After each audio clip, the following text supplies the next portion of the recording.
Special shout out to our sponsor, Qualia. Qualia is the category-creating digital closing platform used by thousands of lenders across the country to seamlessly work with their title and escrow partners. By working better together, Qualia is powering lenders to deliver a differentiated closing experience for their clients. Through real-time communications, closing status updates, and workflow management, Qualia brings lenders together with home buyers and sellers, title and escrow agents, and real estate agents for a secure and seamless closing experience.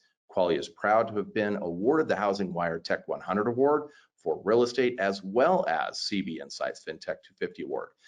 Discover how you can work more efficiently with your title and escrow partners at qualia.com/innovators. That's QUALIA.com/innovators. Hello, everyone. If this is your first time joining us, welcome to the Mortgage Innovators Podcast, where we deliver fresh and hopefully entertaining insights on all things mortgage and the innovation propelling our industry forward. My name is Michael Guidotti with American Pacific Mortgage, and every Tuesday, you can find our rotating group of co-hosts who all share their unique connection to the industry. This week, we are joined by David Carendish, who is the CEO of Capacity, one of our premier sponsors for the upcoming Mortgage Innovators Conference. Hello, David, and welcome. Hey, great to see you, Michael. Yes, likewise, my friend. We're really excited to have you on today. And before we get into it, we want to make sure that you know next week is the Mortgage Innovators Conference 2022. The Power of Innovation is back in person for an experience you do not want to miss. It starts Monday, May 2nd, and goes through May 4th at the Hilton Anaheim. Registration is live, and information about the agenda and sponsorship opportunities can be found at mortgageinnovators.com/conference. That's mortgageinnovators.com/conference. And really exciting is that David will be presenting on day 2 of the conference, so we're really excited about that. And his session is going to be on how using automation is streamlining the mortgage industry. And so I'm really excited to get into some of the details. Not too much information today because we want people to join us. Event. Yeah, we're just going to tease them a little bit. How's that sound? That's perfect. And as always, super excited to have one of my favorite people and our wonderful co-host, Margaret Chiavini, on. Hey, welcome, David. So happy you're here. Thanks for having me. Yes. Well, you know what? Let's just jump into it. Give the people what they're tuning in for. So, David, at Capacity, obviously a lot about automation there. So, give us some of your insights on the future of the mortgage industry and how it's using automation for certain things that are historically people driven. Yeah, I think the move toward touchless processes, where you don't need a person to touch every single document, every single LOS field, every single integration along the way, is where we're heading. And that starts all the way at the very beginning, from the origination side, answering first-time homebuyer questions on your website, all the way through to the servicing side. What happens? How do we make sure that we're servicing our loan portfolios in the best way possible? And everything in between, both on the residential side and on the commercial side. And so when I think about where we are heading toward, I think we are in one of those transitionary species moments where we are shedding some vestigial tails and getting out and walking around on 2 legs and starting to see the new horizons available. I have just one question. What's the biggest challenge that you find with the lenders in terms of automating from, as you say, the very beginning all the way to the end? What's the biggest hurdle? The biggest hurdle is overcoming the momentum of continuing to do things the way we've always done it. That is the single biggest thing to overcome. Our lenders who have stepped forward and said, we are not going to accept a manual process, a manual onboarding, a manual mortgage, versus the ones who said, we're going to kind of wait and see, we're going to kick the can down the road. I mean, it's all about, are you willing to take the plunge? And at the same time, it doesn't mean you need to automate everything at once on day one. It just means, are you going to set out a roadmap to go take the parts of your mortgage process that don't involve human intuition, human value, and go say, let's go get bots involved. Let's go get an AI involved. Let's go get process automation involved. And then let people do the parts that people do well. So we're not looking at this saying that people won't ever be involved in a mortgage. We're trying to get rid of people. No, we're trying to let people do the things that people do well, especially in an environment where costs are important to rein in. And we're going to let bots and technology do the things that they do well. Great. I love that. And I think, it ties into something that I know that really comes up when you talk about that, that change management and that adversity to change. And, how are you all at Capacity really demonstrating the value of automation to really all of the various team members that are involved in the loan process? Yeah, I can think about the automation process through a series of steps, and I think there's a good example here. We'll tease out, and we'll talk about this a little bit in person here soon. But when I think about how a lot of underwriting help desks answer questions, it's Larry, the loan officer, he sends in some email question, and it goes into some inbox. That's kind of step one. There's no automation there. There's no trackability. There's no, similarity to the last time that question got answered. It's just completely unautomated. And it's like step two, okay, he's going to send it into a support box. It'll create a ticket, assign it to the appropriate person. Okay, there's a little more visibility going on, but still a very manual process. Then you go into step three, he's going to send his question in, and this time, yes, it'll go create the ticket, but the AI is going to jump in and intercept that conversation and send a message back to Larry with a potential answer. And to start, maybe it gets 10% of questions, maybe it gets 20% of questions, maybe it gets 50% of questions, but it's starting to chip away at the questions that it can answer that it couldn't. Our bot on average when we started across all of our clients was answering about 55% of questions automatically. Today we're just north of 90%, which is above and beyond anyone else in the industry. Okay, so then you take it the next step. You're like, okay, in this case, Larry sends his email in. He doesn't create the ticket. He gets the bot response back. If he doesn't like the bot response, he thumbs it down, and now it goes and creates the ticket. Right, so now we've actually intercepted that email and kept it from landing in the underwriting help desk. Right. Then the last step of this, by the way, all of those steps are available today through the Capacity platform. So you can do that for helping with the underwriting help desk, but you could also do that with the HR help desk or the IT help desk or any part of the org that gets lots of questions, phone calls, tickets. The last step that we're working on right now is, Larry's a smart guy. He knows that if he emails Margaret directly, well, Margaret's going to respond. Margaret and Larry gone back. They've been there for 15 years, right? So we're working on a personal email interceptor where when Margaret launches up her Outlook 365 or Google email, instead of her having to manually write out an answer to Larry, again, the bot jumps in the middle of that conversation and provides some suggested responses pulled directly from a sanctioned knowledge base of answers. And so the reason I use that example is we're going from a completely unautomated system all the way through to even handling the user behavior of skipping and going around your support desk and going to Margaret directly. So that's the journey that we're on, and different organizations and different parts of the organizations might be at different stages, right? In one org, the underwriting help desk might be at step 1, but the HR help desk might be at step 4. Or another org, the IT help desk is only at step 2 or 3, but the underwriting help desk is actually moving pretty far along. And so that's the journey that we see our clients on.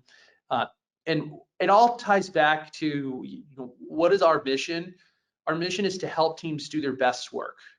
Our mission is not to make it so that you don't have to work. Our mission is not so that there is no work. Our mission is that you do your best work, and so you don't have to spend time on the things that you don't need to. Hey, David, how's the accuracy? Like in that example that that you gave us, how satisfied are all the parties with the answer that comes back? Yeah, great question. So our thumbs down rate across all of our clients on average is sub 2%. Now, sometimes it's people will thumb it down not because it was a wrong answer, just because they didn't like the answer. So if we take that out, it's probably even lower than that. But it's sufficiently high enough to where we can jump in the middle of these conversations and take a pass. And if, yeah, by the way, we don't just send responses back from the bot willy-nilly. They have to have crossed a certain threshold from a match perspective before they ever come back. And by the way, every single response, we track the thumbs up, thumbs down as well. So the AI is constantly learning the ins and outs around what should and what shouldn't match. Now, the other side of the house that we spend a lot of time on, I talk about user behavior, is that a lot of companies think of their knowledge base as this static place. We're going to go just jam a bunch of junk into SharePoint and expect it to clean itself on its own. And we all know what happens then. I had one client say he referred to their SharePoint intranet as SharePointless because you could not find anything anything fresh in there. It was all very, very, very stale. So one of the, again, this isn't really an AI feature, this is a human behavior feature. One of the salient features we added to the platform is the ability to specify both a start and end date around every piece of knowledge that exists. And so best practice is not to go put information in and say, oh, this is good forever, I'll never need to check it. It's to say, okay, this probably has about a year shelf life, maybe it's a 2-year shelf life, maybe it's a 6-month shelf life. And then we can have an opportunity to go back and revisit and review if this is still needs to be updated or not. So I love that SharePoint list. That's pretty funny. So how, right, it kind of ties along the same lines around the change piece, but, how are you really working with your clients to help bridge that AI education gap that we know is, is out there and is really coming to the forefront right now, I think? Yeah, so we tend to find 3 different types of personas that we have to work with within these orgs. The first are the Luddites. These are the folks that are just scared of anything new. The fact that their Chrome automatically updated, they're worried about what's going on there. With them, what we try to do is we try to explain, like, here is the benefit of what we're rolling out. Here's how this is going to positively impact you. We try not to roll out too many changes at once. On the other end of the spectrum, we have what I call the terminators. These are the folks who are like ready to just automate everything. They're worried, they're worried that the bots are coming in to take over. And it's like, no, here's what's important. Here are the things that it's going to focus on. Here are the things that we're not going to have it focus on, and just being very clear on what that looks like. But the hardest group is actually the free spirits. This is the group that is like, oh yeah, now we have a bot. Now the bot can do everything. It's like, no, it can't do everything. If you hired a new team member, they can't do every single role in the org either. But it's really just making sure, okay, here's that roadmap on what the bot can take on, what those tasks are. And we've, honestly, it's crazy, but we've had clients hire us not out of their technology budget, but out of their team budget, because they've said that we're bringing this on like the cost of another team member joining our org. I love how you've segmented everyone so that they can, at least kind of locate themselves. Where are they? And, what are they going to be predisposed in terms of thinking? And I love that, the terminators. Everybody falls in one of those 3 categories, at least a little bit. Yeah, that's great. Hilarious. I don't know if Margaret did this, but what I actually did is I stopped into a couple of meetings I've sat on. I'm like, so that's what that person was. It's like there were some faces that popped up as you said each of those items. Yeah, if they're churning their own butter at lunch, they're the Luddite category. If so anyway. So how for your clients that you're partnering up with, or even people that are out exploring right now, right, with everything going on, in the industry, people are looking for solutions. So, for either existing clients or people that you're talking to, what's your recommendation on, how to successfully, implement an automation system or overall strategy, right? Because I think some people aren't even at the system standpoint yet. They're just trying to figure out a strategy for automation. So what's your thoughts there? Yeah, it's a great question. So the first part of a strategy is, everybody's heard this before, but you can't eat the elephant in one bite. Like anyone who says we're going to come in and we're just going to swallow this whole thing is going to end up with a tusk hanging out the side of their mouth, and they're not going to be able to talk. And so I like to start with a strategy where we've clearly defined our goals. Like, what do we want to accomplish? We've prioritized, and the prioritization involves a couple of different facets. You've got the impact to the business. You've got the rate of change that this is going to require. What momentum are we going to need to shift? And then you've got the time to value, right? So you might have some things that are really big business impactors, but man, it's going to take a year or two before you got everything ready. That might not be the project to start with. Conversely, you might have something that's a medium-sized business impact, but very quick to go get some realized value on. That might be a good place to start. So you want to know what your goals are. You want to know kind of those three factors, what areas you want to start in. And then the last part from a strategy standpoint is it's the difference between so I was a computer science engineering student in undergrad, and they talk about how the civil engineers and the mechanical engineers, their big fight was like the civil engineers, if it moved, it broke, and the mechanical engineers, if it didn't move, it broke, right? I think very similarly, people approach their tech stack as if they were a bunch of civil engineers and this was going to be fixed and stationary and it wasn't going to move. When in reality, your tech stack, you need to approach it more like a mechanical engineering student, where it's going to be changing, it's going to be updating, you're going to be adding new things to it. So your strategy needs to assume that you will be adding new pieces of tech to your platform over time. So whatever technology you come in and work with, it needs to be tech that can future-proof you a bit. So you don't want to get locked in on a vendor who doesn't have the ability to integrate with the next app that you're going to add on, as an example. Wow, I love that. Planning ahead. My goodness. My goodness, huh, Michael? I mean, how many times, the technology department says can't do that. We didn't think about that scope at the beginning. Yep. Yeah. Yeah. Amazing. Not in scope. Yeah, not in scope. Yep. Well, so yeah, knowing that the Mortgage Innovators Conference is coming up, David, for your companies that you're either onboarding right now or recently, where are you seeing most like lenders starting at?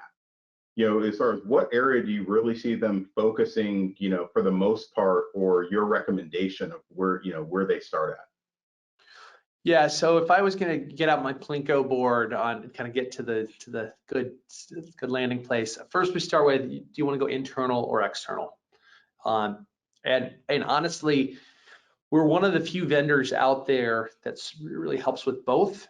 We see more and more blending of the two over time. But I would usually say, okay, the larger the organization, the more internal challenge you have. The smaller the organization, more external challenges you have. But about a third of our clients are using us internally only, a third of our clients are using us externally only, but a third of our clients are using us for both. So that'd be the first place I would start. Once you've figured out internal, external, or both, then I would start drilling down into what some of those use cases could look like. So it could be automating access to your guidelines, could be automating access to your LOS. It could be helping to get a lot more value out of your big Microsoft Teams migration. Now all these people are chatting with each other, but they still can't find anything. It could be an intranet replacement or augmentation project. We see a lot of those happening.